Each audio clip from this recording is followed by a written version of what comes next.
Hello, welcome back. Camera went nuts. I forgot to tell you that creature right there is my dog Ruby. You may see the cat, he wanders around too, so they tend to become part of the class. I hope everybody is not confused by stuff. I'm going to tell you how to get in touch with me. That's not just email here in just a second. So let's go back to our screen here. Go class. Here we are. Course materials and links. Let me go back to the home, my course homepage. Things are running slowly. I think the City Tech computer is a little overwhelmed at the moment. Okay, so course materials and links. This is learner. Come here. Just so I can show you. There's gonna be stuff here that I haven't got up yet. I haven't put up yet because I wanted to get through the videos first. But these are all the things that are in here. These are course materials and assorted links. So I'm not going to go over them a lot. But here's the syllabus. Now you're going to get a chance to look at the syllabus and make notes on it and leave me comments on it using another tool that I employ all the time, which is called Perusall, which I'll show you in just a minute.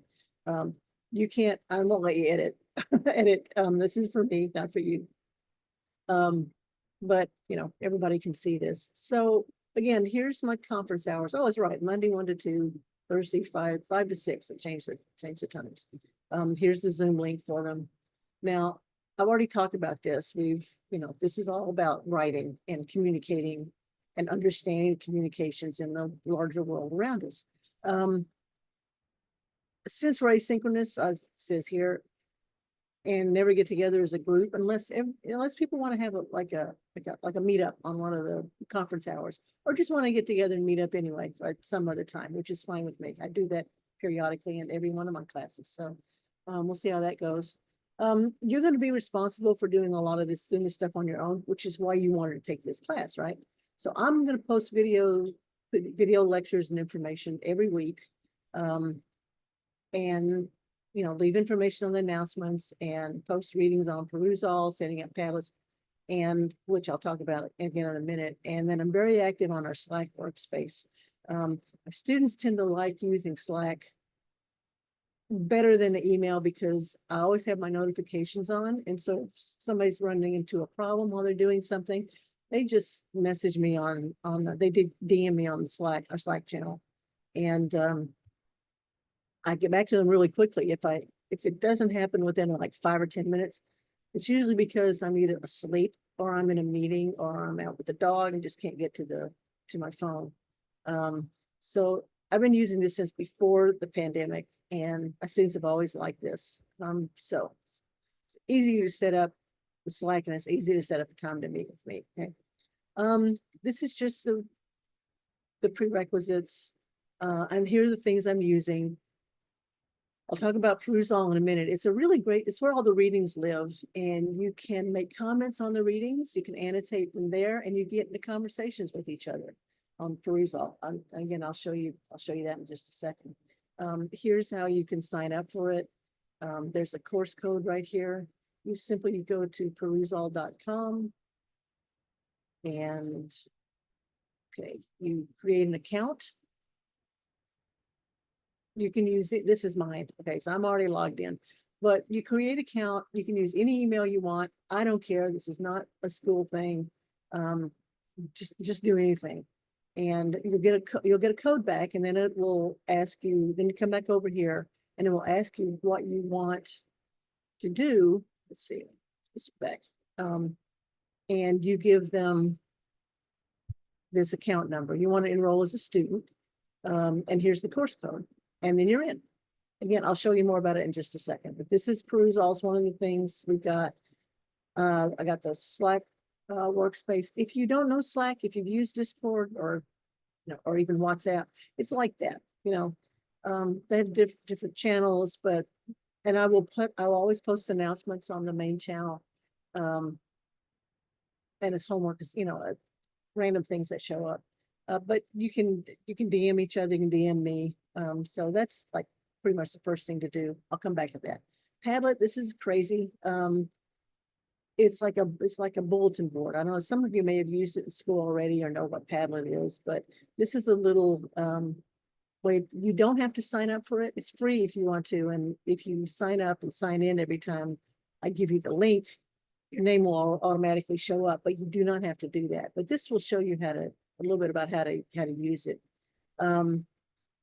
I will always give you the link to the Padlets, so you don't have to really worry about that, but that's one of the things we're using. Then we're going to be using Google Drive just for rough drafts, because I don't want to grade them. They're for workshopping, helping each other with them. Everybody knows Google Drives and Google folders. I'll go over again in a minute. Here's the grading breakdown. Here's the introductory week work, which I'll get to in the next video. It's worth 5% of 100. And unit 1 is about words. This rough draft is 5%. Participation is high. It feels high. The total participation is 30% for the class. It means they're going to be doing annotations for perusal, we're doing the Padlets, or we're doing things in the Google Drive. If you're doing all those things, that's participation. That just means you're showing up for the class and doing the things you're supposed to do.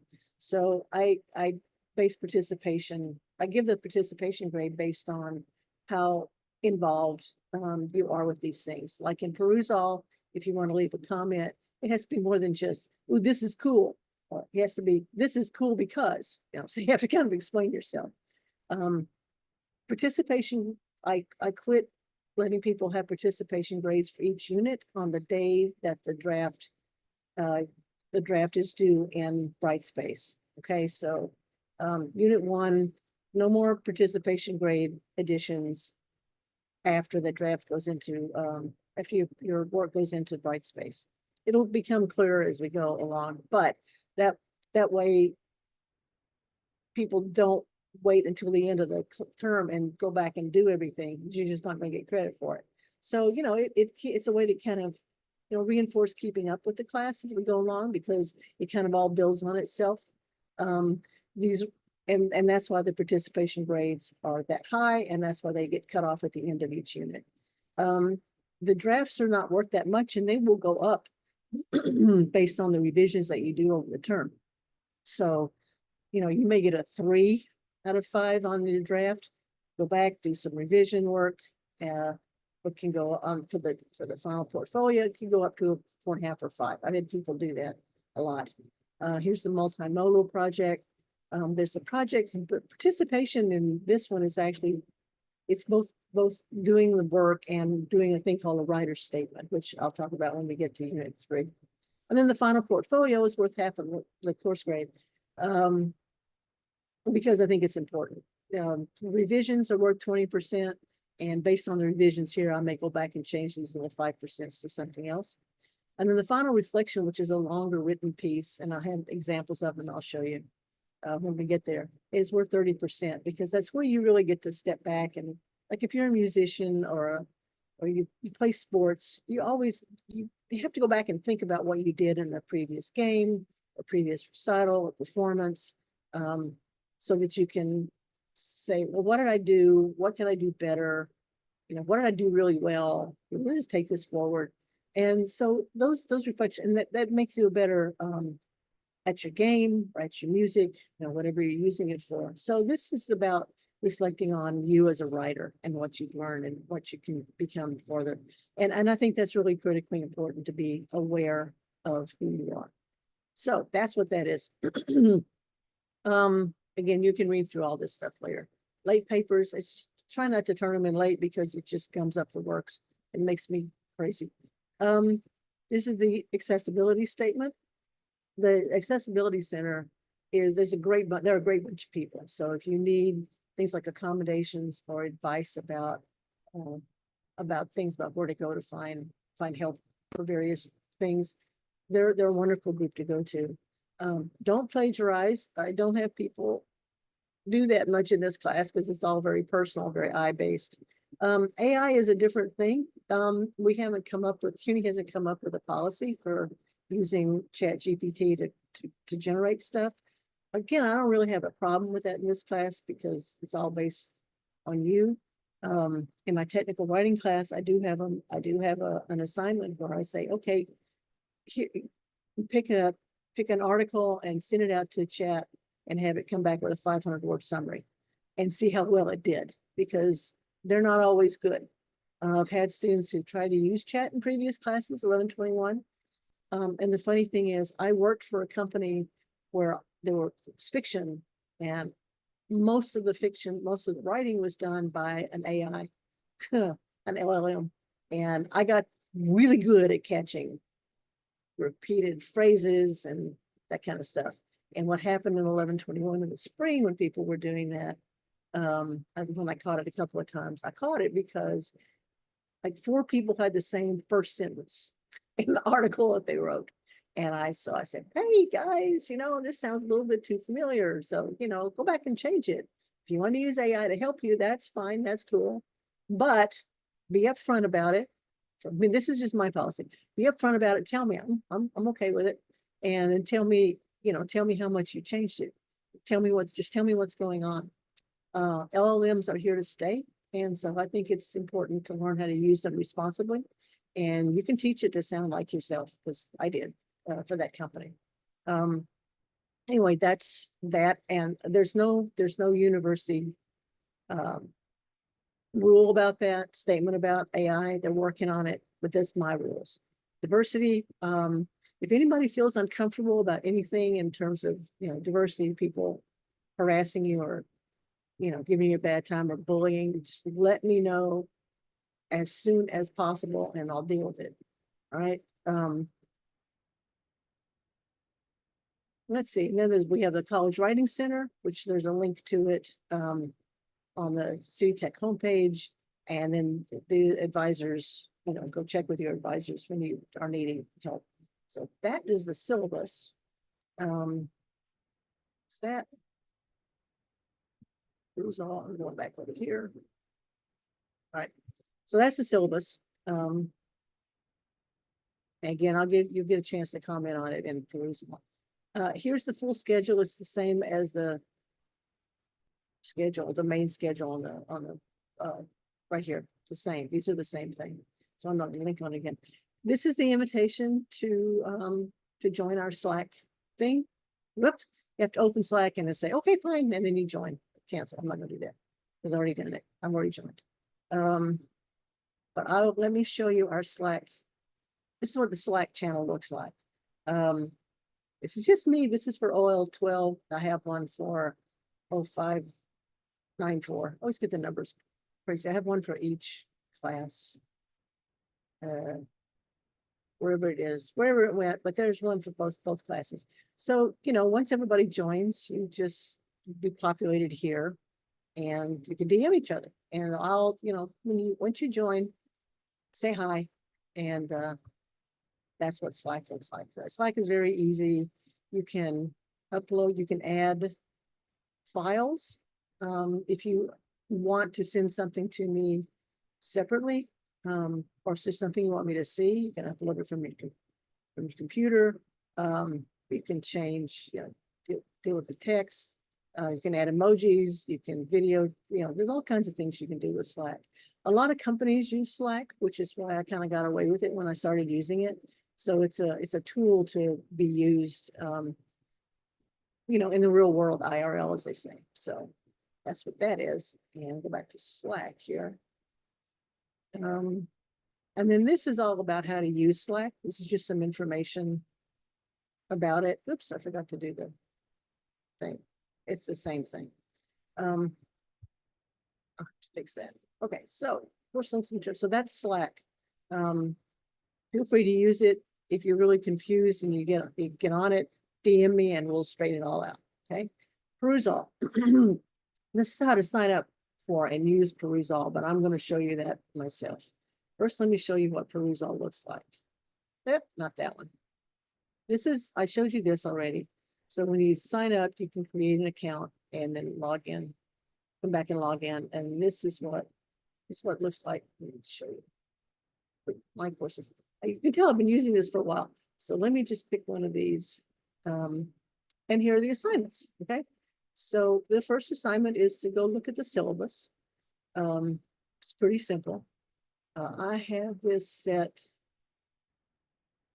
I have this set for me as an instructor.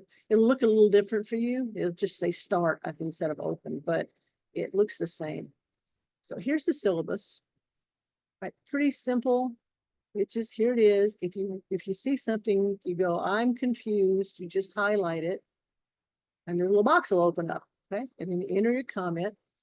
You can add emojis, you can add GIFs, you can add a picture, you can add a link, you can add video, you can change the text to bold or italics, you can do lists. It's just your basic little slimmed down version of Word or Google Docs. And I'm confused, and then submit it.